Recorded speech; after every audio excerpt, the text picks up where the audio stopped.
పెట్టేందుకు మార్గం సుగమమైంది. ఆంధ్రప్రదేశ్ సమగ్ర అభివృద్ధికి కొత్త రైల్వే జోన్ ఎంతగానో ఉపకరిస్తుంది.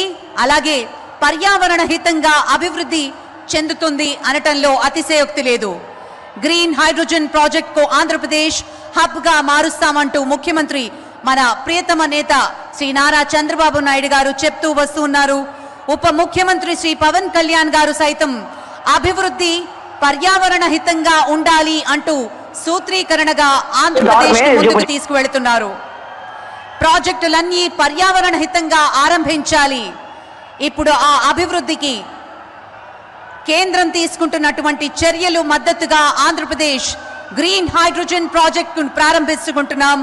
తాజాగా ఎన్టీపీసీ ఇది మనందరం చేసుకున్నటువంటి అదృష్టంగా భావిస్తూ గౌరవ ప్రధాని శ్రీ నరేంద్ర మోదీ గారు 2 లక్షల కోట్లకు పైగా విలువైన అభివృద్ధి ప్రాజెక్టులు శంకుస్థాపన, ప్రారంభోత్సవం మరియు జాతికి అంకితం చేస్తున్నటువంటి శుభ తరుణాన్ని మనం మరికొద్ది క్షణాల్లో వీక్షించబోతున్నాం. రోడ్ షో ముగించుకుని కూటమిత్రయం ప్రధాని నరేంద్ర మోదీ, జనసేనాని పవన్ కళ్యాణ్ మరియు మన ప్రియతమ ముఖ్యమంత్రి వర్యులు శ్రీ నారా చంద్రబాబు నాయుడు గారు ప్రధాన వేదిక మీదకి వస్తున్నటువంటి అమూల్యమైన క్షణాన్ని మనం వీక్షిస్తూ ఉన్నాం. దేశంలోనే చాలా కొద్ది మందికి మాత్రమే సాధ్యమవుతుంది అటు రాజకీయం, ఇటు సంక్షేమం, మరోవైపు అభివృద్ధి. ఇలాంటి భిన్న పార్శ్వాలను అందించగల ఏకైక నాయకులు మన ప్రియతమ ప్రధాని శ్రీ నరేంద్ర మోదీ గారు. రాజకీయంగా ఆయనకి తిరుగులేని నాయకుడిగా శేషశైలం పైన పవళించిన శ్రీ విష్ణుమూర్తి విగ్రహాన్ని ప్రదానం చేస్తున్నారు ముఖ్యమంత్రి. ప్రధాని గారికి అద్భుతమైన జ్ఞాపిక, అలాగే మరి భారతదేశంలోనే ప్రాచీన చేనేత కళగా పేరు పొందినటువంటి కలంకారీ జ్ఞాపికను అందిస్తారు ముఖ్యమంత్రి వర్యులు.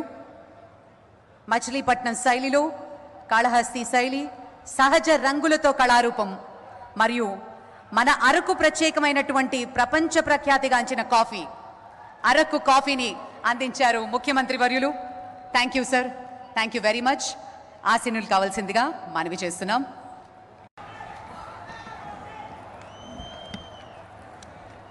भारत माता की, भारत माता की, भारत माता की। आंध्र प्रदेश के राज्यपाल सैयद अब्दुल नजीर जी,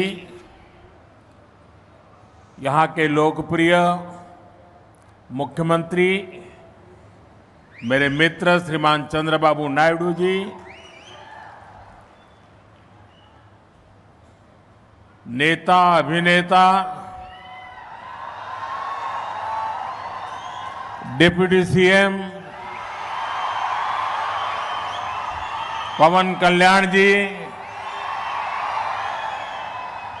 केंद्र सरकार में मेरे सहयोगी मंत्रीगण, राज्य सरकार के मंत्रीगण, सभी सांसद और अन्य विधायकगण, अन्य गणमान्य नागरिकगण, भाई और बहनों,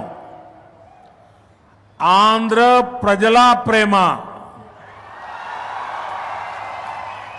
मरियु अभिमानानिकी ना कृतज्ञतलु ना अभिमानान्नि చూపినచే అవకాశం ఇప్పుడు లభించింది. मैं सबसे पहले सीमाचलम वरालक्ष्मी नरसिम्हा स्वामी को प्रणाम करता हूं. आंध्र प्रदेश गवर्नर श्री सैयद अब्दुल नजीर गारू, जननेता मुख्यमंत्री श्री चंद्रबाबु नायडू गारू, नेता मरियु अभिनेता डिप्यूटी सीएम पवन कल्याण गारू, కేంద్ర ప్రభుత్వంలో నా సహచర మంత్రులు, రాష్ట్ర మంత్రులు, ఎంపీలు, ఎమ్మెల్యేలు మరియు ఇతర ప్రముఖులు, సోదర సోదరీమణులు, ఆంధ్రప్రదేశ్ రాష్ట్ర ప్రజల ప్రేమ మరియు అభిమానానికి నా కృతజ్ఞతలు. నా అభిమానం చూపించే అవకాశం ఇప్పుడు నాకు లభించింది. ముందుగా మనం సింహాచలం వరాహ లక్ష్మీ నరసింహస్వామి వారికి నేను నమస్కరిస్తున్నాను. साथियों, आप सबके आशीर्वाद से 60 साल के अंतराल के बाद देश में तीसरी बार एक सरकार चुनी गई और सरकार बनने के बाद एक प्रकार से विधिवत रूप से मेरा ये पहला कार्यक्रम है और जो शानदार स्वागत सम्मान आपने किया, रास्ते भर जिस प्रकार से लोग आशीर्वाद दे रहे थे और आज चंद्रबाबू ने अपने भाषण में सारे शिक्षर लगा दिए हैं। उनके एक एक शब्द के स्पिरिट को, उनकी भावना को मैं आदर करता हूं और मैं आंध्रवासियों से, देशवासियों से विश्वास दिलाता हूं कि जो भावना आज चंद्रबाबू प्रकट कर रहे थे, हम सब मिलकर के उन लक्ष्यों को अवश्य पार करेंगे। మీ ఆశీర్వాదంతో 60 సంవత్సరాల తర్వాత మూడోసారి మళ్ళీ కేంద్రంలో మన ప్రభుత్వం వచ్చింది. తరువాత మీ యొక్క ఆశీర్వాదం, మీ యొక్క స్వాగతం నేను చూశాను. దానికి మించి మన అధినాయకుడు చంద్రబాబు నాయుడు గారు ఆయన స్పీచ్లో అన్ని విషయాలు కూడా కూలంకుషంగా చెప్పారు. ఆయన చెప్పిన ప్రతి విషయాన్ని కూడా గౌరవిస్తూ ఆంధ్రప్రదేశ్ రాష్ట్రానికి సంబంధించి ముఖ్యమంత్రి వర్యులు, రాష్ట్ర ప్రజలు ఏవైతే విశ్వాసం చూపిస్తున్నారో ఆ విశ్వాసాన్ని ఎక్కడా కూడా భంగం కలిగించకుండా మీ లక్ష్యాలు అన్నిటినీ కూడా సాకారం చేయడానికి నా వంతుగా మీకు సహకరిస్తాను అని తెలియజేస్తున్నాను. साथियों, हमारा आंध्र प्रदेश संभावनाओं का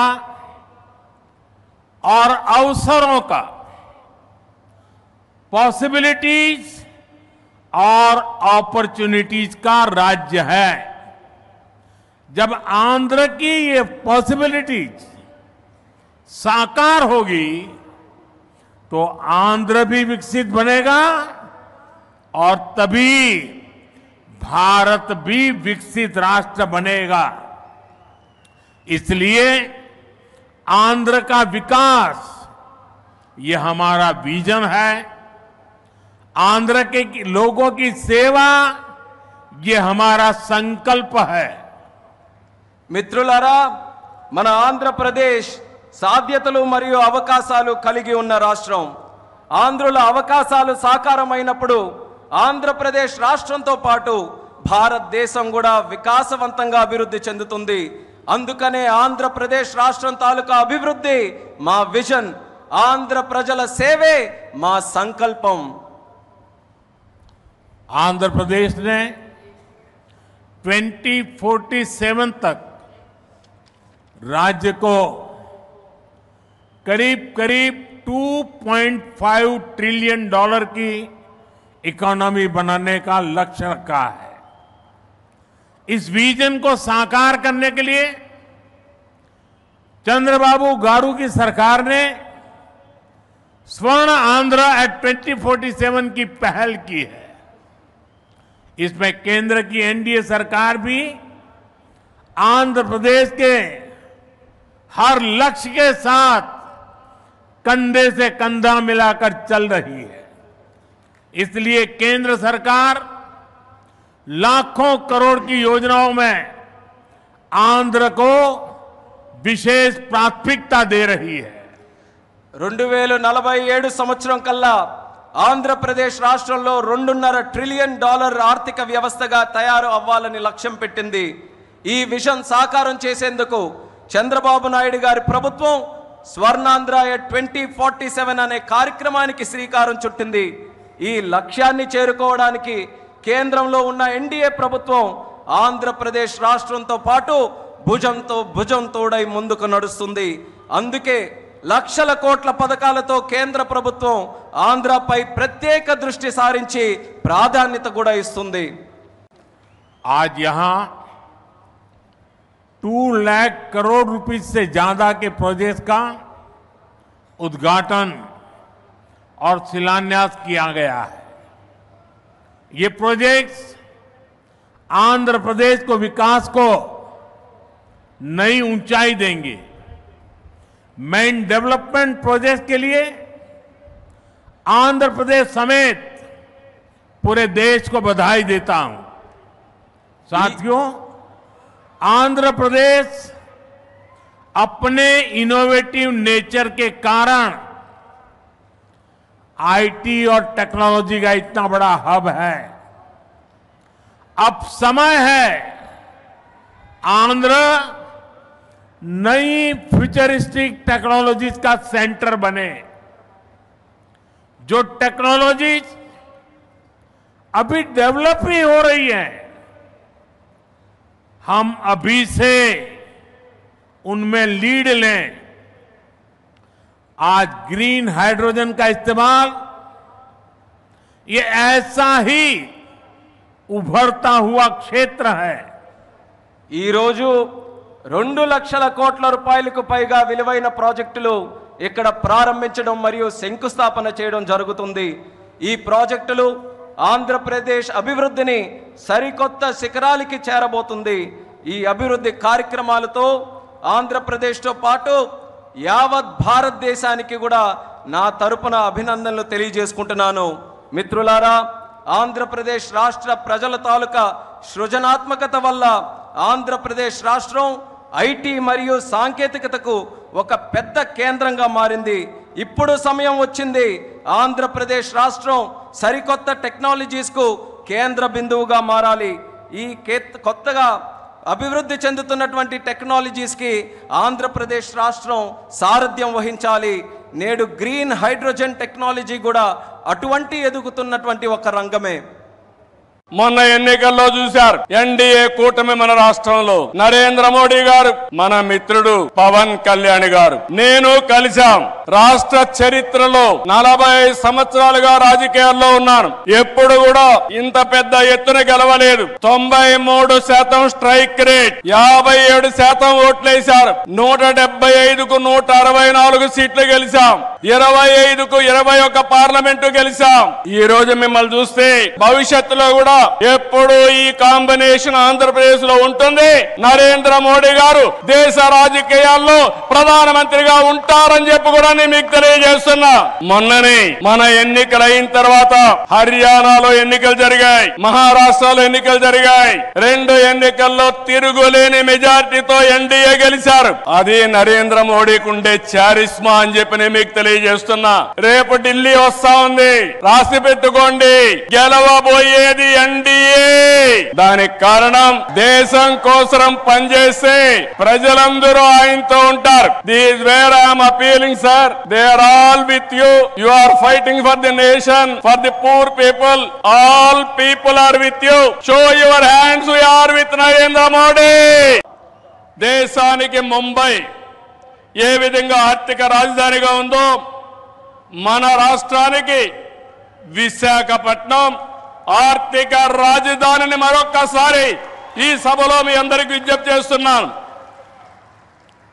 ఒక ఇన్ఫర్మేషన్ టెక్నాలజీ, ఒక ఫార్మా పరిశ్రమలు, ఒక టూరిజం ఏ విధంగా ప్రమోట్ చేశారంటే, నరేంద్ర మోడీ గారు అరకు కాఫీని అనునిత్యం ప్రమోట్ చేశారు.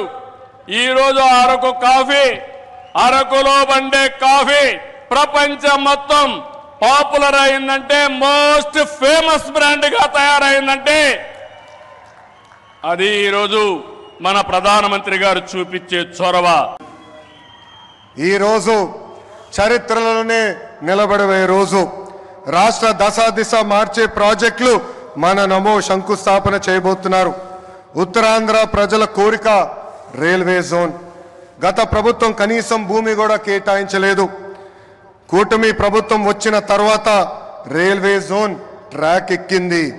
2 లక్షల కోట్ల ప్రాజెక్టులు ఈరోజు మన నమో శంకుస్థాపన చేయబోతున్నారు. 1,85,000 కోట్లతో పొడిమడకలో ఎన్టీపీసీ గ్రీన్ హైడ్రోజన్ హబ్ ఏర్పాటు కాబోతుంది. నక్కపల్లిలో 1877 కోట్లతో బల్క్ డ్రగ్ పార్క్, అనేక రోడ్ల ప్రాజెక్టులు, రైల్వే ప్రాజెక్టులు ఈరోజు ప్రధానమంత్రి గారు శంకుస్థాపన చేయబోతున్నారు. రాష్ట్ర ప్రజల తరపున నమో గారికి నేను కృతజ్ఞతలు తెలుపుకుంటున్నాను.